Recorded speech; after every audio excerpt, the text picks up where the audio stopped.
Police in one northern Michigan county are fighting meth, a drug that's been gaining in popularity, and in just a few years, officials say it's now reached epidemic proportions. The Crawford County Sheriff says they're losing ground every day as the fight becomes a budget nightmare. Fox 32's Charlie Tinker visited Crawford County and has more details about the challenges they face with meth. Once you try it, you're on, period. If I didn't get put in here, I would still be using every day. The battle with meth, it's ugly, and it is getting worse and worse and worse as we speak.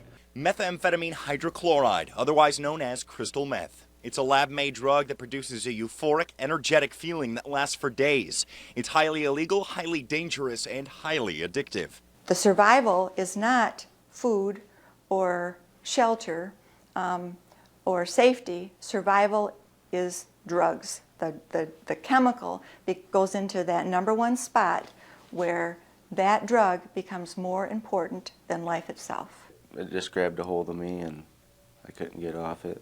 I started cooking it because I was having someone else do it for me, and I figured it seems easy. My wife left me. She left, took the kids, and they moved out. I'm like, well, I got more freedom now, you know, I don't have to worry about the kids. I really lost everything. I got home, there was 2 state cops waiting in my driveway. They had stopped me because they were stopping everybody on the road to make sure they could arrest me. I'm 21. I have 2 kids at home waiting for me. It's hard because I've been with them every day. And coming here is a big difference. Nationally, meth gains in popularity with every passing second. And all across northern Michigan, the headlines speak for themselves. Meth's roots run fast and deep, something police in Crawford County know all too well. A couple years ago, we had no cases. Last year, we had a few, which you expect.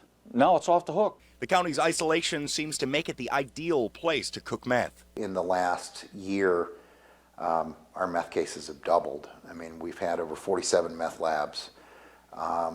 Some of the people that we've arrested have cooked over 62 times. It's just becoming more popular. It's easier to make. The ingredients, you can find them anywhere. Ingredients aside, labs aren't entire kitchens anymore, and police are now having to chase down labs that are increasingly mobile in things like bottles, backpacks, and coolers. But that takes resources Crawford County doesn't have. It pays to use the region's sting team, but police tell us the position's dangerously underfunded.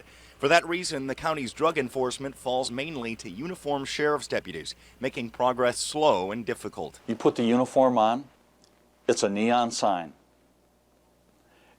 If somebody's doing something bad, they're going to stay away from you. We need a team that can sit on these houses, do surveillance, watch who's doing what.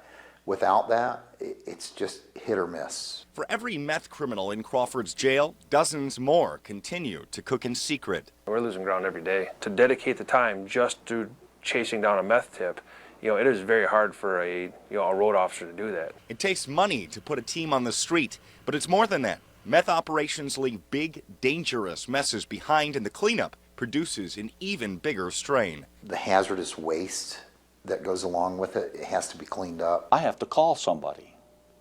That costs money. It can be devastating. Some of these cleanups cost as much as $30,000. Rehab experts tell us recovery is possible through long-term therapy, but to cooks and addicts alike, the high is unforgettable. And with the stress of facing a life in ruins comes the threat of relapse. A lot of people don't want to hire people with felonies, and often families have totally given up on that person. All of the above could be a potential relapse trigger for them or anybody. The cycle continues. As soon as he got out, he went right back to cooking, and we thought he was clean. He's back in. My friends and family tried to get me to quit, and I kept ignoring them and then just quit answering my phone. Our society will crash if we don't fix this. And they say it's up to everyone to fight the war on meth. It is every citizen's battle to fight this, because eventually it will touch you. In Crawford County, Charlie Tinker, Fox 32 News at 10.